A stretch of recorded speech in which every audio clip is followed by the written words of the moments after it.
Hello বন্ধুরা, NK food রকমারি তোমাদেরকে স্বাগত।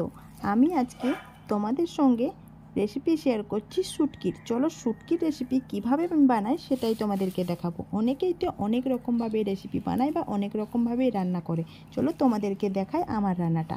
আমার রান্না তো যেমন তেমন, আমি নিজের ইচ্ছার মতো নিজের পছন্দের মতো রান্না করি। রান্না কিন্তু হাতের আন্দাজে, আমি হাতের আন্দাজেই কিন্তু রান্না করছি। দেখো, এই শুটকিগুলোকে নিয়ে ভালোভাবে পরিষ্কার করে নিতে হবে। যেহেতু এই শুটকিগুলোর মধ্যে এই যে কি বলবো, মাকড়সা, কাঁকুড়ির ট্যাং এসবগুলো অনেক কিছুই থাকে। এগুলো দিয়ে ভালো করে পরিষ্কার করে নিতে হবে। পরিষ্কার করে নিয়ে এগুলোকে একটা বড় খাঁচার মধ্যে দিয়ে একটা একটা করে পরিষ্কার করতে হবে। পরিষ্কার করার পর এই যে একটা বাটি নিয়ে তার মধ্যে আমি ভিজিয়ে দিয়েছি। এটাকে আধা ঘন্টার মতো ভিজিয়ে রাখতে হবে। আধা ঘন্টা না হলেও চলবে, কিন্তু এটাকে ভালোভাবে ভিজিয়ে নিতে হবে। এই শুটকির মধ্যে কিন্তু বালি থাকে, তাই হাত দিয়ে আলতো হাতে কচলে কচলে শুটকিগুলোকে ধুয়ে নিতে হবে। এই শুটকিগুলো ভালোভাবে যদি না ধোয়া হয় কিন্তু রান্না করাই যাবে, সেটা আর খাওয়া যাবে না। একদম মুখে বালি পড়বে আর কিচকিচ থাকবে।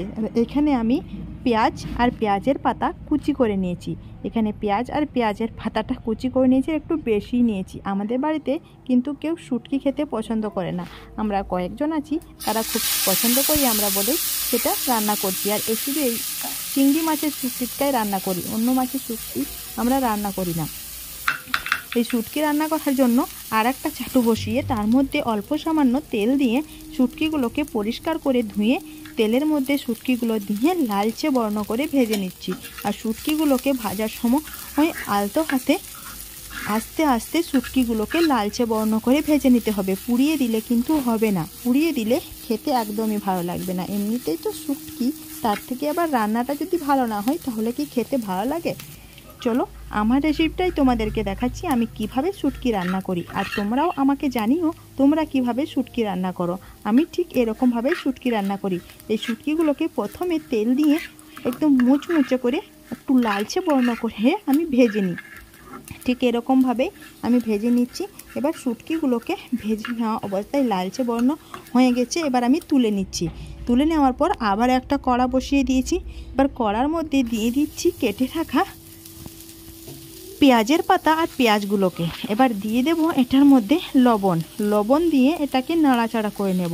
পেঁয়াজের মধ্যে যতটা পানি থাকবে সব পানিগুলোকে বের করে দিবে এই লবণটাতে।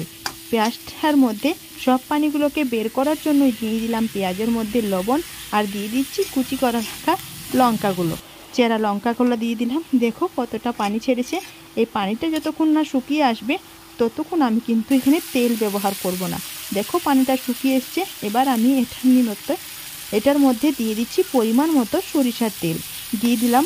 এবার এটাকে ভালোভাবে নাড়াচাড়া করে নেব। আবারও এটাকে লালচে বর্ণ করে আমি ভেজে নেব। পেঁয়াজটাকে আমি আগেই ভেজে নিচ্ছি, আর এটার কালার কিন্তু অন্য হবে যদি পেঁয়াজটাকে লাল করে ভাজো। আর যদি তোমরা পেঁয়াজটাকে লাল করে না ভাজো তাহলে কিন্তু এটার কালার আলাদা হবে। তোমরা তোমাদের পছন্দের মতো করতে পারো, কিন্তু আমার রেসিপি ফলো করেও রান্না করতে পারো, খারাপ লাগবে না, ভালোই লাগবে। দিয়ে দিলাম টমেটো কুচি, দিয়ে দিলাম হলুদের গুঁড়ো, দিয়ে দিলাম এখানে জিরে ধনে মরি আর গোলমরিচের গুঁড়ো, আর দিয়ে দিলাম অল্প সামান্য লঙ্কার গুঁড়ো।